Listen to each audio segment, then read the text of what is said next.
Em praças como Rio Verde, Goiás, a dificuldade para completar as escalas de abate sustentou reajustes de R$ 5 por arroba. Enquanto isso, nas gôndolas pelo país, o preço da carne bovina continuou em queda.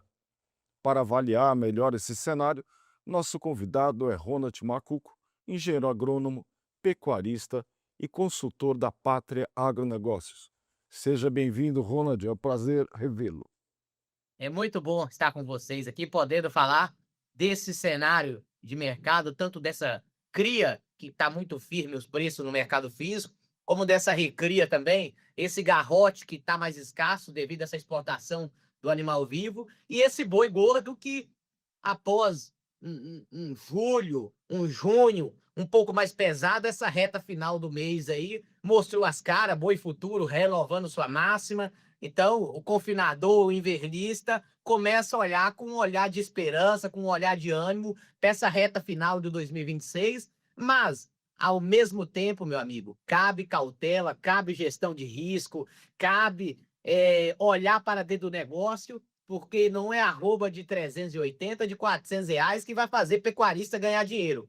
Quem vai fazer pecuarista ganhar dinheiro é saber o seu custo de produção, é saber qual o valor mínimo ele pode ele pode vender o seu animal, e é esse o nosso trabalho aí, rodando esse Brasil, conhecendo e vivendo essas realidades da pecuária brasileira. Recentemente também estive ali no Uruguai, conhecendo a realidade do Uruguai, o Uruguai que tem um plantel de animais que não cresce há 10 anos, apesar de ser um país que depende, 80% da sua produção depende da exportação. Depende da exportação tanto do animal vivo, eles exportam em torno de 300 mil animais ano, mas principalmente da carne in natura exportado. É um país que tem um valor de exportação agregado, exporta alguns cortes específicos para alguns países que a gente ainda não exporta. Então, estive ali uma semana rodando o Uruguai, conhecendo e trazendo experiência para que nós possamos melhorar a tomada de decisão dentro da fazenda. Então, vai ser muito enriquecedor esse bate-papo hoje aqui com vocês.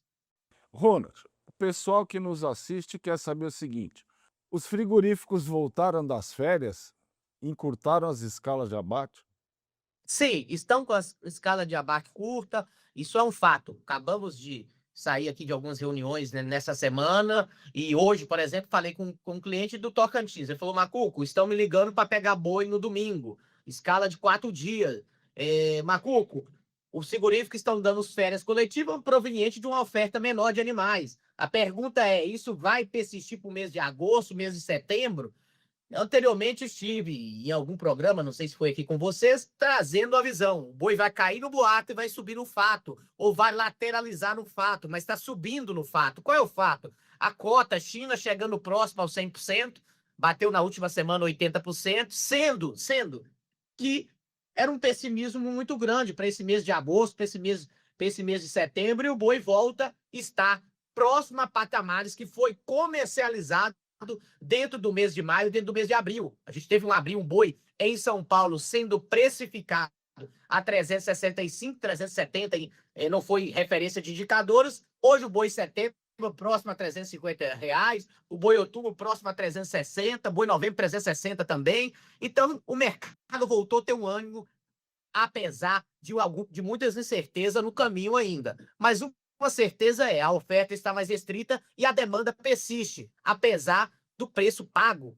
na tonelada nossa para exportação não ter subido nas últimas 2 semanas. Existe uma demanda, mas o preço não melhorou. Então a gente tem que ficar muito atento como vai ser o preço pago nessa exportação nossa, que foi o grande formador de preço nesse primeiro semestre de 2026. E essa falta de boi acabado vai seguir assim até quando? Eu acredito que até meados do dia 20 de agosto, esse mercado persiste nessa tocada.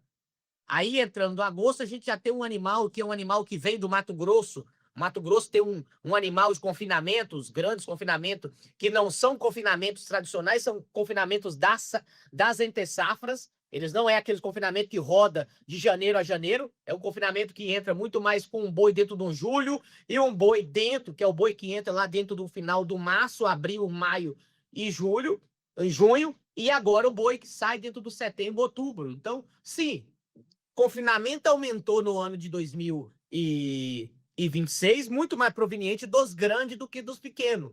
Eu vejo o pequeno confinador muito reticente a colocar boi no coxo esse ano, com muita incerteza, muita volatilidade. Para quem não faz uma gestão bem feita de venda, o preço de compra, rara foi as vezes que a gente teve a oportunidade de comprar boi magro no ano de 2026.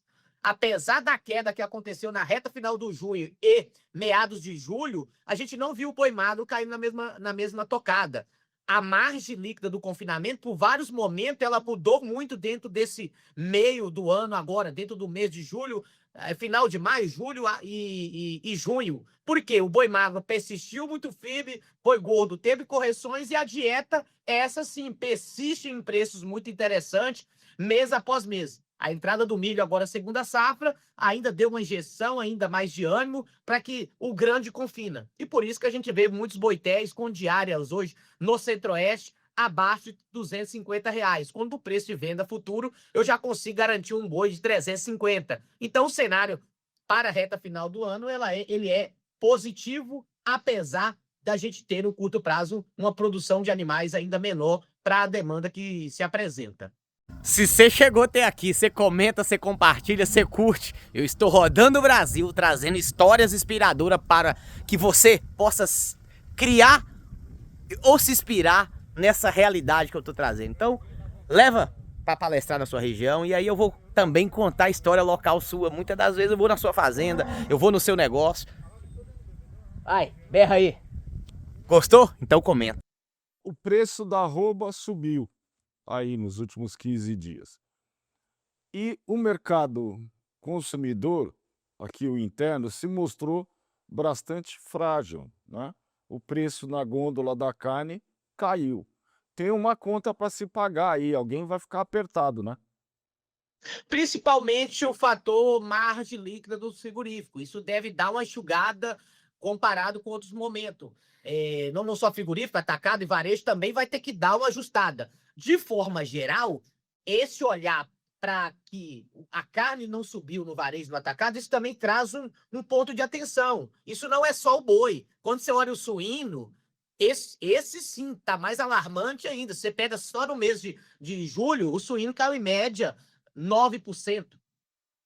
Então, hoje a margem líquida, eu tenho clientes que são suinicultor na região de Minas Gerais, ele comentou, Ronald, hoje a cada leitão que eu abato, eu estou perdendo R$ 70. Então, assim, e ele, na visão dele, é muito mais por eficiência. Ele falou, Ronald, nos últimos 2 anos a gente conseguiu ser mais eficiente. A gente conseguiu melhorar, ele trouxe os números próprios. Ele falou, ó, sem aumentar minha área estática, eu aumentei, sem aumentar o tamanho da área, ele conseguiu aumentar a produção. Com o mesmo nível de porca, do mesmo nível de matriz, ele conseguiu aumentar a produção. Outro fator que ele traz nesse sentido é a ração não subiu. Agora o preço de venda caiu. Então, Macuco, mas o consumidor final não come só suíno. Hoje o suíno a gente come 19, 18 quilos de suíno. Quando você olha frango, a gente come em torno de 42 quilos de frango. Quando você olha a projeção para o ano de 2026, é que a gente coma menos de 30 quilos de carne bovina. Então, a carne bovina, ela não é um substituto, o suíno não é um substituto direto. Porém, quando você vai olhar em relação de troca, está muito interessante, tanto o suíno como o frango. Isso pesa, sim, numa tomada de decisão. Talvez o fator positivo para essa reta final do segundo semestre de 2026 é o fator eleição, onde há uma injeção maior de capital na mão do consumidor, fazendo com que os preços futuros hoje do boi tenha esse olhar positivo. A gente está falando de um boi para a reta final do ano acima de R$ 360, quando o boi hoje, média, Praças Paulista, R$ 345. O boi nos últimos 15 dias sai de 325, que foi o fundo do poço para o contrato julho, e volta a operar acima dos 345. Então o boi subiu R$ 20 em menos de 20 dias. Isso é um fator extremamente positivo para o atual cenário. Mas você acha que agora, nesse período eleitoral, o preço da carne vai subir? Olhando para o fator demanda, sim. Olhando para o fator oferta, também sim. O que me traz aqui um ponto, por que eu tô colocando esses 2 pontos? Porque eu tenho um terceiro ponto. Qual é a oferta? Qual é o fator demanda? Demanda doméstica, eu acredito que vai aquecer nessa reta final do ano. demanda, questão de oferta, vai ter uma oferta que já está contada, que é o próprio boi de coxo, a exportação. Agora, existe uma demanda que é a demanda da exportação. Até o atual momento, nós não tivemos o impacto da China. Nós não tivemos. A China não parou de comprar dentro do mês de maio, dentro do mês de junho, dentro do mês de julho. O que traz aqui é, será que a China vai ficar um apagão dentro desse agosto, dentro desse setembro, ou dentro desse setembro, dentro desse outubro, e volta a comprar só dentro do novembro? Porque se isso acontecer, vai ter uma oferta maior de carne à disposição. Se você pega o primeiro trimestre do ano de 2026, primeiro trimestre, o próximo trimestre aqui para fechar o semestre, a gente vai conseguir metrificar melhor a partir dos dados aí do IBGE. Mas quando eu olho só o total de animais produzido no primeiro trimestre, janeiro, fevereiro e março, versus o que foi exportado e o que ficou no mercado doméstico, a gente teve exportação representando próximo a 39%, 40%. Então quer dizer que 60% da nossa carne ficou no mercado doméstico no primeiro trimestre, 40% foi para exportação. A exportação é um fator crucial na formação de preço. Então, olhando para isso, o fator demanda, mercado doméstico é positivo, produção deve ser limitada, até pelas fêmeas que não está vindo para o abate, por isso que o boi está subindo. Agora, o que me traz um ponto de alerta, e por isso eu preciso fazer gestão, é a China. Eu não vivi um mês ou 2 meses sem a presença da China. Como vai ser sem a presença da China? Ou essa taxa de 55%, a China vai continuar comprando com essa taxa de 55%? Então, são essas perguntas que talvez a gente leva com um olhar de incerteza, de um ponto de atenção, que eu preciso fazer gestão.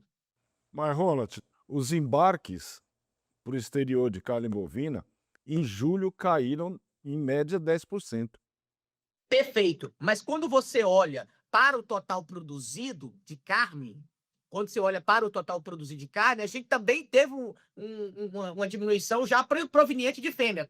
Qual é o número que eu consigo olhar? Abate do IMEA, que é o abate do Mato Grosso, que é o único que eu tenho atualizado. Quando eu não consigo olhar esse nível Brasil ainda. Esse fator nos traz um ponto de atenção. Apesar da demanda para exportação ter caído, a gente tem que olhar, poxa, e a produção? A produção deve diminuir para a reta final do 26. A fêmea começa a sair da frente. A fêmea começa a diminuir na linha de abate, o que é extremamente positivo para o preço do boi. E não é à toa que a gente está vendo o boi de 370 já para janeiro, fevereiro de 2027. Ali já tem uma volta da China, toda a história do ano que vem. Mas tudo indica que essa fêmea vai minguar, sim. Então a produção de carne deve cair comparado com o que foi o primeiro semestre, o primeiro trimestre de 2026, para essa reta final do ano, tá bom? Outra coisa, vamos falar de mercado futuro. Os contratos de setembro e outubro, que é mais ou menos quando a coisa vai começar a esquentar de novo, desvalorizaram 1,6%. Os contratos futuros, outubro, novembro, setembro, ele está na sua máxima histórica do período. Se a gente pega lá dentro do abril, lá dentro do maio, onde o boi no spot era 370, a gente não teve o boi em outubro acima de 360, com firmeza. Hoje sim. Então, assim, apesar do boi estar bom, olhando no futuro, o curto prazo ainda tem um preço do boi muito desvalorizado ainda. Porque se eu estou falando de um boi São Paulo a 345 de média hoje, indicador da Tagro, indicador CPEA, eu puxo para o interior, eu não tenho aqueles preços que eu tinha lá dentro do abril, onde o preço Pará, preço Rondônia, preço Mato Grosso era melhor do que o preço São Paulo. Então são os pontos que a gente traz aqui como tomada de decisão. Acredito, e aí eu falei em outros posicionamentos, São Paulo, quando tiver um movimento, vai subir mais do que o interior. Porque o interior, no primeiro semestre do ano, estava totalmente descolado. Era muito bom produzir boi na Rondônia, era muito bom produzir boi no Mato Grosso, no Pará, no Tocantins, no Maranhão, porque o boi era melhor do que o preço de São Paulo, ou igual. Hoje, o diferencial de base para essas praças que eu estou falando volta a entrar na sua média histórica. Apesar dessas regiões ter oferta de boi também um pouco limitada. Por que eu digo limitada? Porque essa escala está curta. Você quer ver o sentimento? Ah, eu estou dando férias coletivas porque eu estou com volume de boi. Não, ninguém dá férias coletivas quando tem muito boi para o abate. Então, os frigoríficos, e a gente vai ver e vai vivenciar isso nos próximos 2 anos. Acho que o boiadeiro que está do outro lado aí, o pecuarista, e também fica para a ponta da indústria, a gente vai viver realidade. Eu estava no Uruguai e a gente vê isso semana após semana nos Estados Unidos. Estados Unidos já fechou aí pelo menos 8, ou foi 9 frigoríficos nos últimos 3 anos. Até os números, se você for puxar na Intra, até mais. Então, vamos falar aqui, redondando, 8 frigoríficos nos Estados Unidos nos últimos 2 anos, fechou por falta de oferta de animais naquela região. É o menor plantel dos últimos, da série histórica do SDA. Pois é, no Uruguai também estava lá na última semana e dentro de uma grande indústria, e eles comentaram, Macuco, tem algumas plantas no interior do país que está fechando, Macuco, porque não tem oferta de boi. Essa demanda do animal vivo, os grandes cresceu um pouco o abate. Então, assim, se um frigorífico que tem 700 colaboradores, 800 mil colaboradores, está dando férias coletivas, é porque esse frigorífico abate por dia 700 boi. Eu fiz uma conta com um boiadeiro agora, ele falou, para cada boi que é abatido no frigorífico, você precisa de uma pessoa, em média. Então, assim, você pode até melhorar o nível tecnológico dentro do frigorífico, mas é mais ou menos essa conta. Se o frigorífico abate 2.000 animais por dia, ele vai ter mais ou menos 1.800 colaboradores. Se ele abate 900 animais, ele vai ter 700 a 800 colaboradores. Então, de forma geral, a oferta de animais está um pouco mais restrita. Macuco, oferta restrita, o boi sobe para sempre? Não. O boi tem movimentos de alta e correções no caminho. Então, quando você vê um boi futuro dando oportunidade, você que faz uma engorda um pouco mais, o giro mais rápido, 140 dias, 120, 90 dias, use de oportunidade. Você que faz recria, aproveita esses momentos, muitas das vezes, para travar um boi magro, usando o boi gordo na bolsa. São ferramentas que estão aí. Nesse momento, como o boi melhorou na bolsa, mas o físico ainda está vindo lentamente, Evariz, eu estou comprando reposição lá no Parazão. Eu comprei uma área esse ano e estou indo para a compra de bezerro. Estou pagando no bezerro, na Transamazônica, mais 20 km de estrada de chão, em torno de 13,50. Mas já teve oferta essa semana acima dos 13,50 lá.